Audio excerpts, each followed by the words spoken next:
take B vitamins and pray that your immune system doesn't get so assaulted that you begin to it's the repeated injury, too, isn't it? Thank you for the call, ma'am. Any comments to Tiffany, General Stubblebine? The other thing is that you must then never again take any more vaccines, ever. Or give them. Or give them. Absolutely. We're going to take a few more calls. I forgot one other side issue I wanted to bring up before we take a few final calls with General Stubblebine and, of course, Dr. Laibow. And that is, I meant to ask you about this during a break, but I'll just ask you here live on air, General, and if you don't want to get into it, that's fine, but I'm interested. 2 years ago on air, I told you that John Ronson's Men Who Stare at Goats was being made into a movie. You knew about it and said that the book was absolute baloney. Now I've seen the trailer for it. It's a big movie with George Clooney and everybody else in it. Who's the guy that plays Obi-Wan Kenobi in the new Star Wars?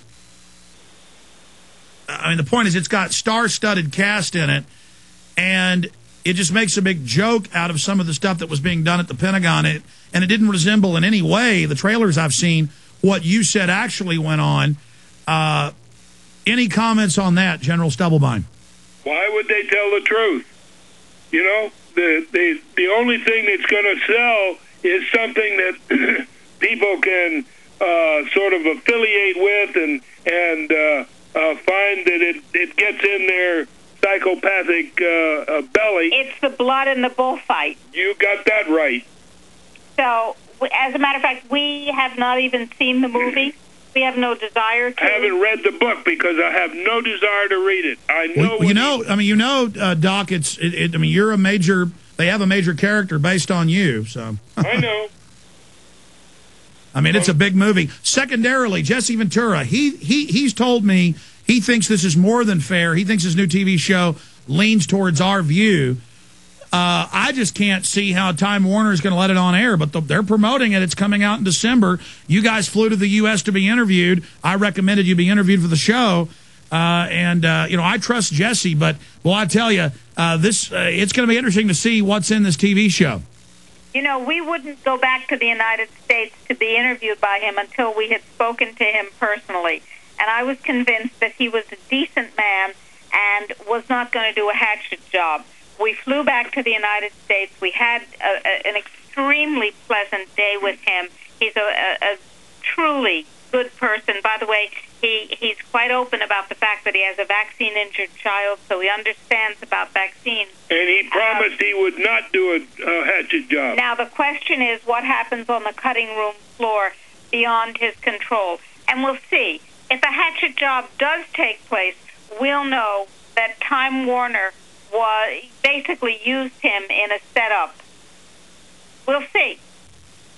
Absolutely, and I know a lot of the inside baseball, so I'll be here to testify to whatever goes on. But I think the establishment now, though, is just admitting so much. It's almost like they're throwing it in our face. So who knows? But it's called conspiracy theory, and it is coming out December 2nd. I was very impressed by Jesse. Yeah, no, I mean, I've never talked about that on air, but I do know that he has a vaccine-damaged child, and that's the wake-up call for people, that this stuff's real, and people better get up off their butts and do the research. Let's talk to Todd in Georgia. Todd, you're on the air. Hey, what's up, Alex? I feel like I'm the only person that's not under this mass hypnosis, this incredibly strong spell that all the people in my class are in. I'm in school, and I'm forced to take American government. I'm sitting there like, wow, this is all BS. But I'm trying to get everybody. I'm a pissed off and determined warrior. And I just want to know if they're going to do something that's, I guess, reminiscent of Adolf Hitler times and all that, which I totally believe. Yeah, but this is more of a scientific dictatorship. General Stubblebine, briefly, sum up the type of scientific tyranny that we see unfolding. I mean, if you had to, in front of a group of generals that you were addressing, describe the type of enemy we're facing in 2 minutes, who are they? Well, first of all, they're obviously the globalists. They're people who believe in genocide. that do not want 90% of the population living. They want to control all of the resources of the world, and they are bound and determined to use multiple systems to eliminate all of the useless eaters, which is what they call us. I don't know whether you think you're a useless eater, but I know damn well I'm not, and neither is Dr. Laibow. But they would like all of the useless eaters to just kind of disappear from the world. And if you think that this is not planned, if you think that this is not very well thought out, and if you think they don't have the resources to do it, you're dreaming. Absolutely, and I've studied their systems of incrementally beta testing things. It's clear that the beta testing is over, and all the horrors before were just beta test, that the 200 million killed by governments funded by this banking syndicate last century was only a test.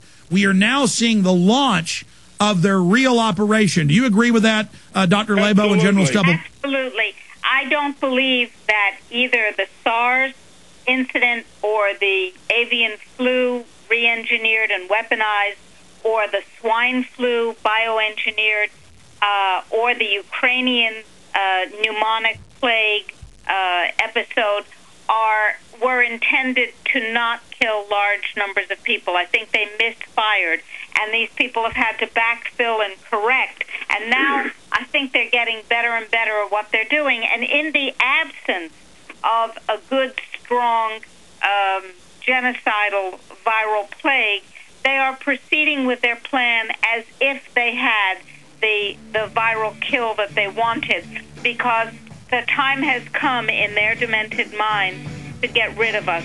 They're doing it through Codex, through the degradation of the world. All right, stay there. Final segment. More calls straight ahead. A to Z product list.